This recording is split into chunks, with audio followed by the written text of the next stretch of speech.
সেই কালি জলার দিকে। হাতে জ্বলছে মিটমিট করে একটা লণ্ঠন।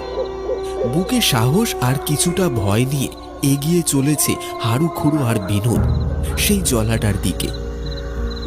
এই নিশি রাতে জঙ্গলের মাঝ দিয়ে অন্ধকারের বুক চিরে এগিয়ে যাচ্ছে হারুখুড়ো, আর ঠিক তার পিছন পিছন বিনোদ।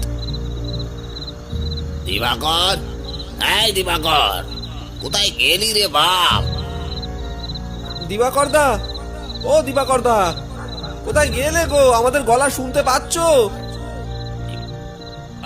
দিবাকর দা। তারা দুজনে দিবাকরকে ডাকতে ডাকতে এগিয়ে চলেছে সেই কালি জলার দিকে।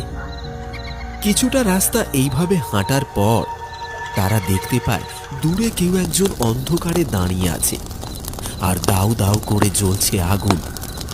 সামনে পড়ে থাকা কিছু খড়কুটি, ঝরে পড়া শুকনো গাছের পাতা আর ডাল। হারুখুড়ো আর বিনোদ সেই দিকে এগিয়ে যায়। তারপর তারা দেখতে পায় ওখানে দিবাকর দাঁড়িয়ে আছে। দিবাকর, এই দিবাকর, তুই এইখানে এত রাতে কি করে এলি? খুড়ো, খুড়ো, আমরা মস্ত বড় ভুল করে ফেলেছি খুড়ো। এই ভুলের মাসুল আমাদের জীবন দিয়ে মেটাতে হবে, নইলে ওই শয়তান আমাদের কাউকে ছাড়বে না, কাউকে ছাড়বে না। শান্ত হ বাপ আমার, শান্ত হ। আমায় খুলে বল দেখিনি কি হয়েছে, কি করে তুই এইখানে এলি? খুড়ো, ওই কালি জ্বালাতে মাছ ধরতে গিয়ে আমরা ওই কালি জ্বালার শয়তানটাকে জাগিয়ে ফেলেছি। সে এখন খিদের জ্বালায় ছটফট করছে।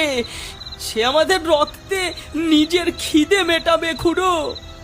সর্বনাশ, সর্বনাশ হয়েছে। এ কি ভুল হয়ে গেল রে, এ কি ভুল হয়ে গেল আমাদের। এখন এখন কি করব, কি করবো রে আমরা, কি করবো এখন? দিবাকরের কথা শুনে খুড়ো প্রায় কেঁদেই ফেলল। মাছের লোভে তারা তিনজন এক ভয়ানক বিপদকে ডেকে নিয়ে এসেছে। বহু বছর ধরে অভিশপ্ত সেই কালি জলা মানুষের স্পর্শে জেগে উঠেছে, আর সেই শয়তান রাতের বেলা দিবাকরকে এইখানে ডেকে এনেছে নিজের শিকার বানাতে। দিবাকর লণ্ঠন নিয়ে বেরিয়েছিল, আর সেই লণ্ঠনের জন্যই সে জঙ্গলের শুকনো ডালপাতায় আগুন জ্বালিয়েছে, আর সেই আগুনের ভয়ে ওই শয়তান পালিয়ে গেছে। তারা তিনজন নিজেদের মধ্যে কথাবার্তা বলছে। ঠিক এমন সময় চোখের নিমেষে জঙ্গলের মধ্যে থেকে বেরিয়ে এলো একটা